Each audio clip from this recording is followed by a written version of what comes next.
अस्सलाम वालेकुम जी स्टूडेंट्स। आज का टॉपिक बहुत ज़्यादा इम्पोर्टेंट है, एब्सोल्यूट पोटेंशियल एनर्जी के बारे में। काफ़ी दफ़ा एग्ज़ाम्स में आ चुका है ये topic as a long question. बहुत इम्पोर्टेंट चीज़ है। मे भी इस चैप्टर में सबसे ज़्यादा दफ़ा ये लॉन्ग क्वेश्चन आया हो। एब्सोल्यूट पोटेंशियल एनर्जी क्या चीज़ है? तो डेफिनेशन पे सबसे पहले गौर करते हैं। It is the amount of work done. ये बेसिकली वर्क है। तो एनर्जी की हमने कल डेफिनेशन ये पढ़ी थी, ability of a body to do work. किसी जिस्म में काम करने की सलाहियत को हम क्या कहते हैं? एनर्जी। तो लिहाजा एनर्जी जो है वो वर्क ही है। तो लिहाजा ये एब्सोल्यूट पोटेंशियल एनर्जी भी ये वर्क ही है, अमाउंट ऑफ वर्क। अब कौन सा वर्क है ये? इन मूविंग अ बॉडी, जो एक बॉडी को ले जाने में करना पड़ता है। हमें एक जिस्म को लेकर जाना है, उसको ले जाने में जो वर्क करना पड़ेगा वो एब्सोल्यूट पोटेंशियल एनर्जी है। अब हमने उसको कहाँ लेके जाना है? तो स्टूडेंट्स, हमने उसको फ्रॉम द सरफेस ऑफ अर्थ, कहाँ से लेके जाना है? ज़मीन की सतह से लेके जाना है। कहाँ तक? टू इन्फिनिटी, लामहदूद फासले पर। लिहाजा एब्सोल्यूट पोटेंशियल एनर्जी ये वो वर्क की मिकदार है इन मूविंग अ बॉडी, जो एक बॉडी को ले जाने में करना पड़ता है वर्क। कहाँ से कहाँ तक ले जाने में करना पड़ता है? लाहौर से इस्लामाबाद तक जाने में नहीं, from the surface of earth to infinity. अब इन्फिनिटी लामहदूद को कहते हैं, बहुत दूर फासला जो होता है। अब वो कहां तक होगा? Where the force of gravity become zero, जहां पर ग्रेविटी खत्म हो जाएगी, जमीन की कशिश खत्म हो जाएगी, जमीन अट्रैक्ट नहीं कर सकेगी, वहां तक जो फासला होगा उसे इन्फिनिटी बोलेंगे। लिहाजा हमने किसी भी ऑब्जेक्ट को जमीन की सतह से इन्फिनिटी तक लेकर जाना है, तो जितनी हमें उस पर, जितना उसके ऊपर हमें वर्क करना पड़ेगा, उस वर्क को हम नेम देंगे एब्सोल्यूट पोटेंशियल एनर्जी। इसका फार्मूला स्टूडेंट्स है minus capital G capital M small m divided by capital R. तो ये फार्मूला हमने जो है वो प्रूफ करना है, और क्वेश्चन भी बेसिकली इसी तरह से ही बनता है। What is absolute potential energy? Prove that absolute potential energy is equal to minus capital G capital M small m divided by capital R. आगे फार्मूला लिखा होता है कि ये प्रूफ करें। तो प्रूफ बहुत इंपॉर्टेंट है, इसको ध्यान से समझिएगा। फर्ज किया हमने, ये हमारे पास अर्थ है, स्फेरिकली हमने इसको अर्थ को लिया, और हमने एक ऑब्जेक्ट को पॉइंट 1 से बहुत दूर पॉइंट n है यहाँ पर लेके आना है। ये पॉइंट 1 है, यहाँ से हमने ऑब्जेक्ट को कहाँ पे लेके आना है? पॉइंट n तक लेके जाना है। फिल वक्त दोनों ही जो पॉइंट हैं वो ग्रेविटेशनल फील्ड के अंदर हैं, कोई भी इन्फिनिटी पर नहीं है। यानी पॉइंट 1 जहाँ से मैंने ऑब्जेक्ट को उठाना है, पकड़ना है, और कैपिटल N वो पॉइंट है जहाँ पे मैंने लेके जाना है, ये दोनों ग्रेविटेशनल फील्ड के अंदर हैं। दोनों जगहों पर ज़मीन की ग्रेविटी एक्ट कर रही है। अब जब हम ऑब्जेक्ट को पॉइंट 1 से पॉइंट N तक लेके जाएंगे, तो जो ग्रेविटेशनल फोर्स इसके ऊपर अमल करेगी, ज़मीन की जो ग्रेविटी अमल करेगी, तो ज़मीन की ग्रेविटी हमेशा इनवर्सली प्रोपोर्शनल होती है आर स्क्वायर के। तो डिस्टेंस चूंकि हमारा इंक्रीज करता जाएगा, फासला अर्थ से इंक्रीज करता जाएगा, तो फोर्स क्या करती जाएगी? डिक्रीज करती जाएगी। ये ग्रेविटेशनल फोर्स है, ये न्यूटन के ग्रेविटेशन के कानून में मौजूद है, capital M small m over R square. ये न्यूटन का लॉ ऑफ ग्रेविटेशन है। तो फोर्स इनवर्सली रिलेटेड होती है आर स्क्वायर के। तो जब हम ऑब्जेक्ट को पॉइंट 1 से पकड़ेंगे, पॉइंट n पर लेके जाएंगे, बहुत दूर लेके जाएंगे, तो ज़ाहिर है डिस्टेंस जो है वो बढ़ता जा रहा है हमारा अर्थ से। अर्थ के सेंटर से डिस्टेंस लेते हैं, तो अर्थ के सेंटर से डिस्टेंस इंक्रीज करेगा। जब डिस्टेंस इंक्रीज करेगा तो फोर्स ऑटोमेटिकली डिक्रीज करेगी। यानी कि पॉइंट 1 से पॉइंट n तक ले जाने में हमने वर्क जो निकालना था वो तो वेरिएबल फोर्स की वजह से हो रहा है, यानी फोर्स कांस्टेंट नहीं है। तो हमने इसी चैप्टर के दूसरे टॉपिक में पढ़ा कि work done by variable force कैसे फाइंड आउट करते हैं। तो आइए मैं उसी चीज़ को रिवाइज करता हूं कि हम क्या करते हैं कि जब हमारे पास किसी एक जगह से दूसरी जगह जाते हुए फोर्स तब्दील हो रही हो, तो हम उस टोटल पाथ को छोटे छोटे स्टेप में डिवाइड कर देते हैं। तो हम क्या करेंगे? Divide the total path. Total path कौन सा? 1 to n तक जो पाथ था, पॉइंट 1 से पॉइंट n तक जो पाथ है टोटल, इसको हमने डिवाइड कर दिया स्मॉल स्टेप्स के अंदर। छोटे छोटे स्टेप बना दिए इसके, और जिनकी लेंथ जो है वो हमने रखी डेल्टा आर। यानी हर स्टेप की जो लेंथ हमने रखी जो है वो क्या है? Delta R. देखिए मैंने यहाँ पर क्या किया, ये 1 से n तक मेरे पास टोटल मैंने लेके जाना है, तो मैंने 1 के बाद ये 2 लगा दिया, एक स्पेसिफिक जो है वो यहाँ पे स्टेप बनाया जिसकी लेंथ क्या रखी मैंने डेल्टा आर। फिर 2 से 3 बना दिया एक स्टेप, वे भी उतना ही है डेल्टा आर। फिर 3 से 4, 4 से 5 सो ऑन n-1 और n, ये मैंने सारे के सारे जो हैं ये स्टेप बना दिए छोटे छोटे, जिनमें हर एक स्टेप की लेंथ कितनी है, डेल्टा आर। तो ये डेल्टा आर हमने इतना छोटा रखा है, ये डेल्टा आर जो स्टेप है ये हमने इतना स्मॉल स्टेप रखा है कि इस स्टेप के अंदर जो है फोर्स जो है वो तकरीबन कांस्टेंट है, अप्रोक्सीमेटली कांस्टेंट है। तो अगर हर स्टेप में फोर्स कांस्टेंट है तो स्टूडेंट याद रखें वर्क का जो फार्मूला हमने पढ़ा है ना, वर्क का एक ही फार्मूला हमने पढ़ा है, dot product of force and displacement. तो इसी फार्मूले से ज़ाहिर है हम वर्क फाइंड आउट करेंगे, हमने वर्क ही निकालना है, उसी वर्क को हम क्या कहते हैं, एब्सोल्यूट पोटेंशियल एनर्जी। तो वर्क निकालने के लिए जो फार्मूला है उसमें फोर्स हमेशा कांस्टेंट होनी चाहिए, ये कंडीशन होती है इस वर्क के फार्मूले में। तो इसलिए हमने फोर्स को कांस्टेंट करने के लिए हमने इसको पूरे टोटल पाथ को छोटे छोटे स्टेप में डिवाइड किया है। 1 से 2 एक स्टेप है, 2 से 3 भी स्टेप है, और हर स्टेप की लेंथ क्या है, डेल्टा आर है। लिहाजा अब हम इस स्टेप में वर्क निकाल सकते हैं इस फार्मूले से, इस स्टेप में भी निकाल सकते हैं इसी फार्मूले से, क्योंकि हर स्टेप में फोर्स कांस्टेंट है। लिहाजा तमाम स्टेप में फोर्स निकाल के उनको ऐड करेंगे तो वो टोटल वर्क आ जाएगा हमारे पास। हर एक का वर्क इंडिविजुअल निकाल के सबको ऐड करके टोटल वर्क आएगा, और वो टोटल वर्क क्या कहलाएगा, एब्सोल्यूट पोटेंशियल एनर्जी। अब हमने वर्क फाइंड करना है सबसे पहले फर्स्ट स्टेप का, यानी 1 से 2 तक का। तो इसमें हमारे पास जो अब दो चीज़ें जहाँ से हमने स्टार्ट लेना है, हमारे पास दो चीज़ें यहाँ पर हैं। एक तो डायग्राम में नज़र आ रहा है इन फिगर, क्या चीज़ हमें नज़र आ रही है कि यहाँ से लेकर यहाँ तक डिस्टेंस जो है वो हमारे पास क्या है, r1। यहाँ से यहाँ तक यानी ज़मीन के सेंटर से लेकर, ये ज़मीन का सेंटर है, यहाँ से लेकर पॉइंट 1 तक डिस्टेंस जो है वो r1 है, यहाँ से लेकर पॉइंट 2 तक डिस्टेंस r2 है, और इस स्टेप का जो सेंटर है ये सेंटर मिड, यहाँ से लेकर ज़मीन के सेंटर तक डिस्टेंस स्मॉल r है, और इसकी ये डेल्टा r है। ये सब आप लोगों ने डायग्राम बनानी है अच्छी तरह से। तो फिगर में नज़र आ रहा है कि यहाँ से यहाँ तक r1 है और आगे वाला डिस्टेंस क्या है, डेल्टा r। अगर हम दोनों को ऐड कर दें, r1 को और डेल्टा r को ऐड करें, तो टोटल डिस्टेंस किसके इक्वल आ जाएगा, r2 के। तो इंप्लाइज दैट डेल्टा r हमारे पास किसके इक्वल आया, r1 इधर आके माइनस, तो r2 माइनस r1। एक तो हमारे पास ये चीज़ है डायग्राम में से जो हमें हासिल हो रही है, एंड दूसरी चीज़ जो हमें यहाँ पर हासिल हो रही है वो ये जो हमने r फासला जो है ले रहे हैं, ये r डिस्टेंस हमारे पास किसके इक्वल है, जो कि पहले स्टेप के सेंटर से लेकर डिस्टेंस ले रहे हैं हम। तो ये चूंकि मिड है, मिड से लेकर ले रहे हैं, तो मिड पॉइंट निकालने का फार्मूला लगाएंगे और उसके मुताबिक दोनों का जो डिस्टेंस है वो ऐड करेंगे, r1 जमा r2 डिवाइडेड बाय 2। तो ये स्टूडेंट दो बातें आप लोगों को डायग्राम में नज़र आ रही हैं। मिड पॉइंट निकालने का यही फार्मूला है, मैथमेटिकल फार्मूला। किसी भी चीज़ का मिड निकालना है तो दोनों को ऐड करके 2 से डिवाइड करें। तो हमने 1 और 2 के मिड से लेकर हमने डिस्टेंस लिया है, तो मिड पॉइंट का फार्मूला, इसका डिस्टेंस क्या है सेंटर से r1, इसका डिस्टेंस क्या है r2, दोनों को ऐड करके 2 पे डिवाइड किया, तो ये स्मॉल r आ गया है हमारे पास। अब स्मॉल r हम इसका स्केयर करेंगे, थोड़ी सी इसकी सिंप्लीफिकेशन करेंगे। क्यों करेंगे ये थोड़ी देर के बाद आप लोगों को पता चल जाएगा। स्केयरिंग बोथ साइड्स, दोनों साइड्स पे स्केयर करते हैं स्टूडेंट्स। जब हम स्केयर करेंगे तो देखें तो बनेगा r square, r1 plus r2 divided by 2, इधर भी होल स्केयर। दोनों तरफ हमने स्केयर कर दिया स्टूडेंट्स। क्यों किया है, r स्केयर ग्रेविटेशनल फोर्स में रिक्वायर्ड है, तो F इनवर्सली प्रोपोर्शनल है r स्केयर के, थोड़ी देर पहले बताया, तो हमें r स्केयर फाइंड आउट करना है। अब यहाँ पे सिंप्लीफिकेशन मैंने करनी है, r1 प्लस ये जो r2 है मैं इसकी वैल्यू पुट कर रहा हूँ। अभी थोड़ी देर पहले मैंने यहाँ पर r2 की वैल्यू आप लोगों को बताई। r2 किसके इक्वल आया हमारे पास, r1 प्लस डेल्टा r। ये r2 किसके इक्वल है, r1 plus delta r, diagram से हमारे पास आया।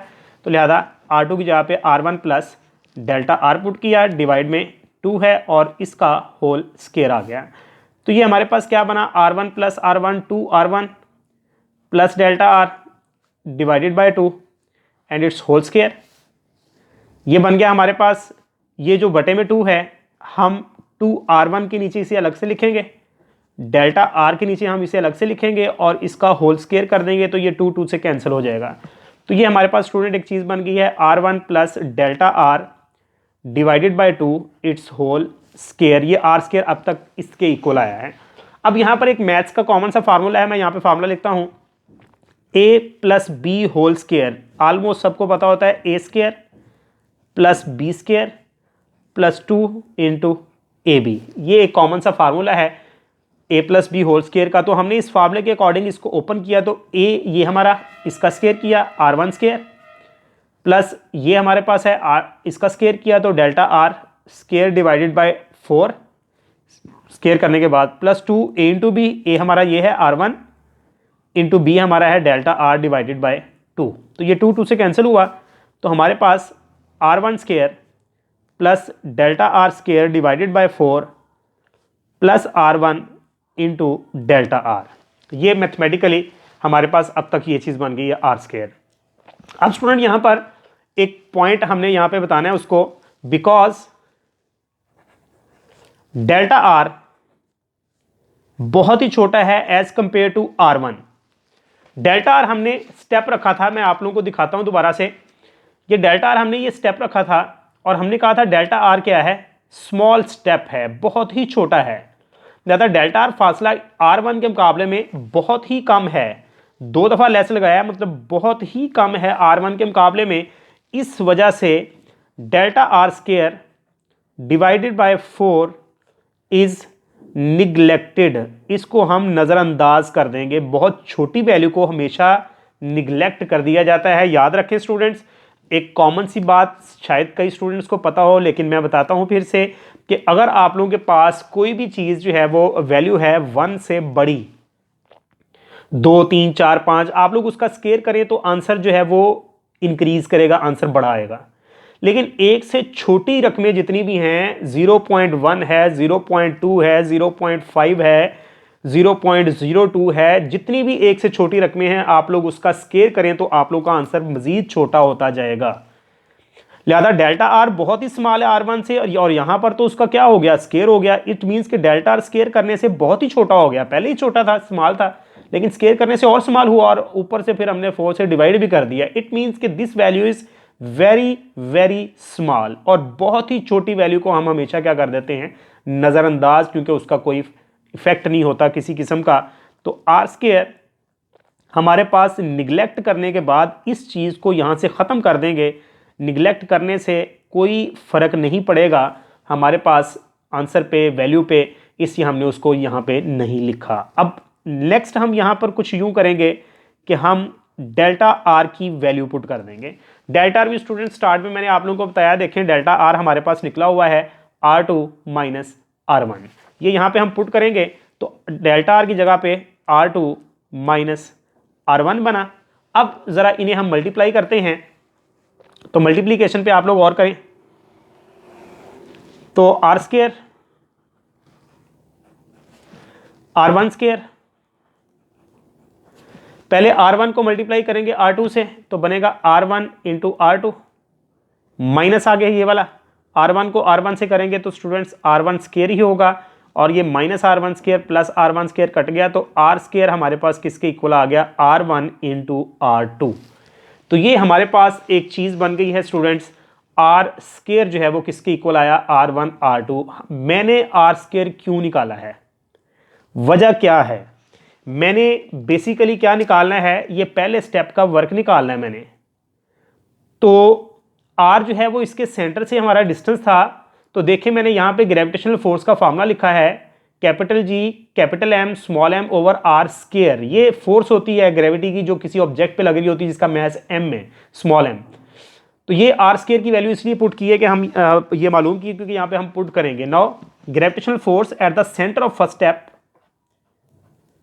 ग्रेविटेशनल फोर्स का formula G capital M small m उस ऑब्जेक्ट का मैस है जिसे हम पॉइंट 1 से n तक लेके जा रहे हैं। तो क्या बन गया हमारे पास, capital G capital M small m divided by R square किसके इक्वल आया, R1 R2 के। स्टूडेंट याद रखें यहाँ पर G जो है वो ग्रेविटेशनल कांस्टेंट है, इसकी एक फिक्स्ड वैल्यू है, कैपिटल M ज़मीन का मैस है, फिक्स्ड वैल्यू है, स्मॉल m उस ऑब्जेक्ट का मैस है जिसे हम लेके जा रहे हैं, R1 R2, ये हमारे पास वैल्यू आई है R स्केयर के इक्वल। तो ये फोर्स है जो कि पहले स्टेप में मैंने कहा था कि ये स्टेप इतना छोटा है कि पूरे स्टेप में फोर्स जो है वो तकरीबन कांस्टेंट है। फोर्स चेंज नहीं हो रही, इस पूरे स्टेप में एक ही है। वो कितनी फोर्स है? वो ये वाली फोर्स है जो मैंने अभी अभी निकाली है। तो मैंने तो वर्क निकालना था, तो वर्क हमारे पास क्या होगा? वर्क पहले स्टेप का फ्रॉम 1 to 2, पॉइंट 1 से 2 तक पहला स्टेप है। तो वर्क का फॉर्मूला क्या होता है? F dot D. ये फार्मूला हमारे पास होता है वर्क का। तो यहां पे स्टूडेंट देखें कि डी जो है वो डिस्टेंस जो है वो हम कौन सा ले रहे हैं? डेल्टा आर ले रहे हैं। क्यों? क्योंकि हमने पहले स्टेप का वर्क निकालना है और पहला स्टेप 1 से 2 तक कितना फासला है? Delta R. ओपन करें तो क्या बनता है? F delta R into cause of theta, dot product को ओपन करें तो एंगल यहां पे 180 है। वो कैसे? कि हम 1 यहां पे था, 2 ऊपर था, हम लेके ऊपर जा रहे हैं तो डेल्टा आर अपवर्ड है, लेकिन ज़मीन हमेशा किधर को अट्रैक्ट कर रही होती है? डाउनवर्ड। तो ज़मीन की अट्रैक्शन नीचे को है, दोनों अपोजिट है, तो एंगल फिर कितना बना? 180 डिग्री। दो चीज़ें मुखालफ हो तो एंगल 180 बनता है। जिस्म को लेके ऊपर जा रहे हैं 1 से 2 तक, ये 1 से 2 वर्क है, but force of gravity downward है, इसलिए एंगल क्या बना? 180। तो F delta R into cos 180 degree -1 और मल्टीप्लाई किया तो minus F into delta R. अब स्टूडेंट्स यहाँ पे एफ की भी वैल्यू पुट करेंगे, डेल्टा आर की भी। एफ हमारे पास अभी अभी आया capital G capital M small m over R1 R2, और डेल्टा आर हमारे पास क्या है? R2 minus R1। कुछ देर पहले ही मैंने ये वैल्यू पुट की है, तो मेरे ख्याल में आप लोगों को पता होगी। तो minus G capital M into small M, ये R1 R2 हम इसके नीचे ले जाके भी लिख सकते हैं, डिवाइडेड बाय R1 R2। अब इसको दोनों के नीचे अलग अलग से लिखेंगे। Minus G capital M small M R2 के नीचे अलग से लिखेंगे R1 R2, और R1 के बटे में अलग से लिखेंगे R1 इंटू R2। तो ये R2 R2 से कैंसिल होगा, R1 R1 से कैंसिल होगा। कैंसिलेशन के बाद मेरे पास क्या बना? तो कैंसिलेशन के बाद मेरे पास ये चीज़ बनी minus G M M 1 over R1 minus 1 over R2। तो ये हमारे पास फर्स्ट स्टेप का वर्क हमने फाइंड आउट कर लिया। सिमिलरली बाकियों में डिटेल में जाने की ज़रूरत नहीं। वर्क सेकंड स्टेप का 2 से 3 तक का क्या आएगा? सेम यही minus G capital M small M into, देखिए ये 1 से 2 तक गए तो ये R1 और बाद में R2 आया, तो अब 2 से 3 जा रहे हैं तो 1 over R2 minus 1 over R3 आएगा, बिल्कुल वैसे ही आएगा सेम। वर्क फ्रॉम 3 to 4 तो minus G M M 1 over R3 minus 1 over R4 and so on. Last step हमारा क्या था? From n minus 1 to n, तो ये आएगा minus G capital M small M 1 over R किसका आएगा? R n minus 1 का, माइनस 1 ओवर R किसका आएगा? n का। हर एक में यही रूल चल रहा है। तो ये हर स्टेप का, जितने स्टेप हमने बनाए थे पॉइंट 1 से n तक, हर एक का हमने वर्क निकाला। So total work W total के लिए सबको ऐड करेंगे from 1 to 2 plus work from 2 to 3 plus work from 3 to 4 and plus up to so on work from n minus 1 to n। सबकी वैल्यूज पुट करेंगे। Minus G M M 1 over R1 minus 1 over R2 minus G M M 1 over R2 minus 1 over R3 minus G M M 1 over R3 minus 1 over R4 and minus up to so on minus G M m, और last step की थी 1 over R n minus 1 minus 1 over R n। ये students मैंने सारी की सारी values put कर दी। तो गौर करें तो minus G capital M small M हमारे पास कॉमन आ रहा है। आफ्टर टेकिंग कॉमन मेरे पास जब ये चीज़ कॉमन आई तो क्या बच गया? 1 over R1 minus 1 over R2, ये यहाँ पे बच गया, प्लस क्योंकि माइनस जी एम एम मैंने कॉमन निकाला तो इस माइनस की जगह पे प्लस आया। नेक्स्ट क्या बच गया? 1 over R2 minus 1 over R3। फिर यहाँ से मैंने जब minus G M m common निकाला तो प्लस बच गया 1 over R3 minus 1 over R4 and plus up to so on, और एंड में मैंने जब ये minus G M m common निकाला तो 1 over R n minus 1 minus 1 over R n, ये मेरे पास बच जाएगा। अब यहाँ पे आप लोग गौर करें, minus G capital M small M, तो मेरे पास क्या चीज़ बच गई? ये -1/r2 और नेक्स्ट प्लस का है, नज़र आ रहा है। ये 1/r3 माइनस का है, ये प्लस का है, ये -1/r4 होगा, सो ऑन में प्लस का होगा। ऐसे ही ये +1/rn-1 है, इससे पीछे सो ऑन में माइनस वाला होगा। तो ये सारी की सारी वैल्यूज़ जो हैं ये कैंसिल हो जाएंगी, कुछ वैल्यूज सो ऑन के अंदर होंगी।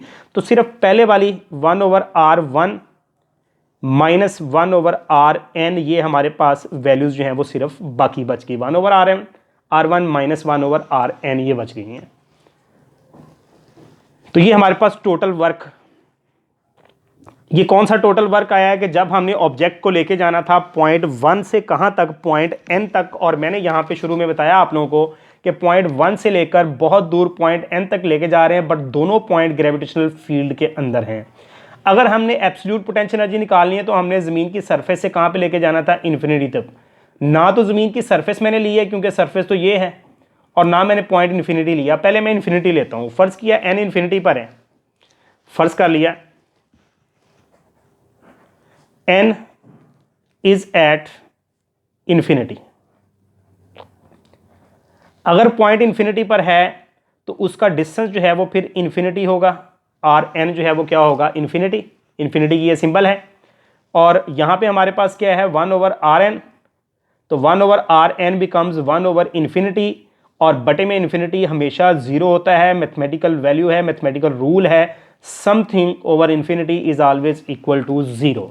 तो हम यहाँ पर अगर n पॉइंट को इन्फिनिटी लेते हैं तो इस टोटल वर्क में मेरे पास -G M m 1/r1 minus ये 0 बन जाएगा अगर मैं इन्फिनिटी, क्योंकि मैंने इन्फिनिटी पे लेके जाना था एब्सोल्यूट पोटेंशियल एनर्जी निकालने के लिए। So total work equal to -G M m, और यहाँ पे जस्ट r1 बच गया जिसको इसके नीचे हमने रख दिया। ठीक है जी। अब ये स्टूडेंट एब्सोल्यूट पोटेंशियल एनर्जी है, जनरल हम इसको, ये टोटल वर्क आ गया। तो पॉइंट 1 से इन्फिनिटी तक लेके गए हैं। तो इन जर्नल हम जो है अगर लिखेंगे इसको एब्सोल्यूट पोटेंशियल एनर्जी का नाम देंगे U या UG कह देंगे, और -G M m और बटे में R लिख देंगे। जनरली R1 को हम जो है वो स्मॉल r कहेंगे। तो ये हमारे पास एब्सोल्यूट पोटेंशियल एनर्जी आ गई। लेकिन हमने कहाँ से लेके जानी थी, फ्रॉम द सरफेस ऑफ अर्थ। अब देखें कि मैं पॉइंट 1 से लेके गया हूँ, यहाँ से ऑब्जेक्ट को यहाँ पे लेके गया हूँ। अब ये मैंने क्या कंसीडर कर लिया है, इन्फिनिटी। एंड में आके मैंने इसको इन्फिनिटी कंसीडर कर लिया कि पॉइंट n मेरे पास इन्फिनिटी पर है। पॉइंट 1 को मैं सरफेस पे लेके आता हूँ क्योंकि डेफिनेशन कह रही है कि सरफेस से लेके जाना है। तो मैं यहाँ से अगर लेके जाऊँगा तो फिर पॉइंट 1 से जब लेके गया हूँ तो हमारा पॉइंट 1 से सेंटर तक डिस्टेंस क्या था, r1। अगर मैं यहाँ से लूँगा तो सेंटर तक डिस्टेंस क्या होगा, r, कैपिटल R। तो फ्रॉम द सरफेस, यहाँ पे मैं कहूँगा, यहीं पर मैं लिख रहा हूँ फ्रॉम सरफेस ऑफ अर्थ। अगर ज़मीन की सरफेस से बात करेंगे तो स्मॉल r किसके इक्वल होगा, कैपिटल R के। सो एब्सोल्यूट पोटेंशियल एनर्जी UG क्या आ जाएगी, -G M small m divided by capital R। तो ये इसका वो फार्मूला है जिसे हमने प्रूफ करना था। तो एक जिस्म को ज़मीन की सरफेस से जब लेके गए तो फिर डिस्टेंस हमारे पास बटे में कैपिटल R आएगा, और इन्फिनिटी तक, और n को हमने कहाँ पे फ़र्ज़ कर लिया था, इन्फिनिटी पर। तो इस तरह से ये हमारे पास ये फार्मूले का प्रूफ आ गया। नेगेटिव साइन ये शो कर रहे हैं कि हम बेशक ऑब्जेक्ट को ऊपर लेके जा रहे हैं लेकिन अट्रैक्शन जो है वो डाउनवर्ड है, मतलब ज़मीन नीचे को ही अट्रैक्ट कर रही है, यानी ज़मीन की ग्रेविटी के अगेंस्ट हम लेके जा रहे हैं। तो ये नेगेटिव साइन अट्रैक्शन को शो कर रहा है। तो ये स्टूडेंट्स टॉपिक था एब्सोल्यूट पोटेंशियल एनर्जी का। तो आई होप आप लोगों को समझ आ गई होगी। तो किसी किस्म की कोई प्रॉब्लम हो, कोई इशू हो, आप लोग डिस्कस करें। नेक्स्ट लेक्चर के साथ इंशाल्लाह कल हाज़िर होंगे। अल्लाह हाफिज़।